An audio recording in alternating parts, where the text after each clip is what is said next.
Hi everybody, I'm Richard Johnson. Until the end of January I was Vicar of Glaston after 18 wonderful years there. And as you'll see behind me here, I've got my new congregation, literally the new flock. Well, they're goats, but goats will do. And all this is because Bishop Steve has opened a new ministry into rural Southland called Rural Ministry, not surprisingly. And I have the great good fortune of being licensed as Rural Dean for Southland. And the background here is Steve's passion to reconnect with communities at grassroots, obviously being farming. And this means really getting out, going to meet farming families, getting to know some of our farming families who, because farming is hard and sometimes lonely work, find it hard to get to church on Sundays. In some areas, their churches have been, for quite good reasons, closed down. So, first step is getting to know families in the Northern Southland region, from Lumsden north really. And there are a number of strong Anglican farming families there. And it'll be as simple as this. Visit, get to know people, build trust, see where it goes from there.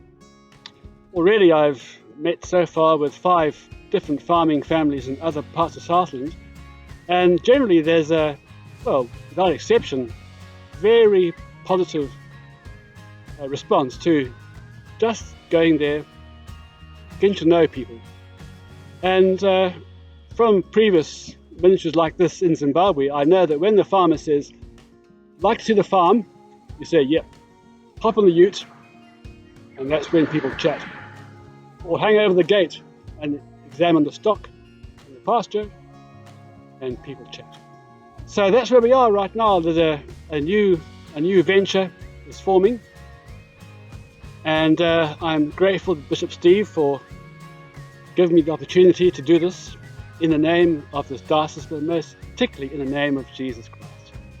So as I say, watch the space, and I'm sure it'll produce much good fruit. Well, in our part of the region, much good swede, or lamb, or beef, or anything.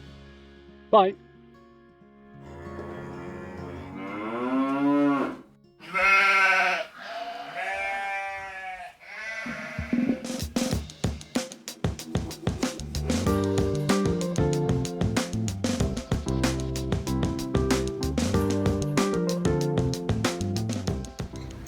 Hi, I'm Jonathan Wood, and about once a week I come in here from Osgiel to town to go for a walk from the exchange up to the gardens and then back to the exchange again.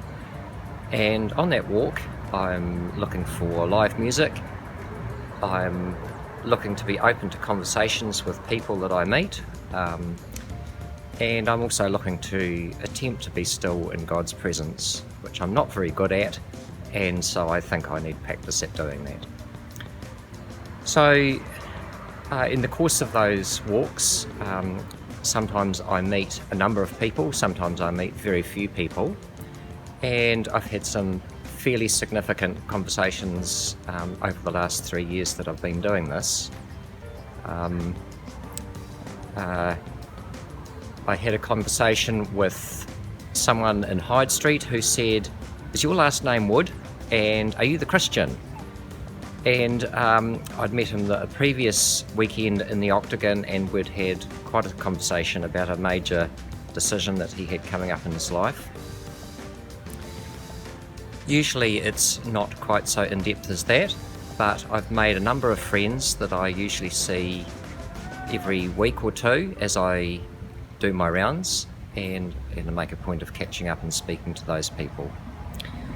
The best part is those times when I get to talk about matters of faith with people, and I don't usually initiate that, it just seems to happen, and I really like it that way.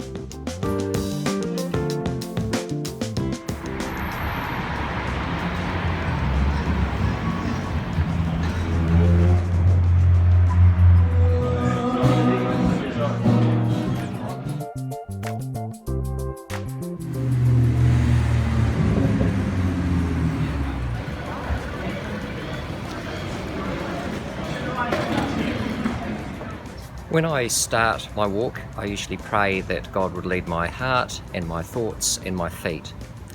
And apart from praying for people that I bump into along the way, I finish in the octagon praying the Lord's Prayer for the city pretty much each time I go for a walk.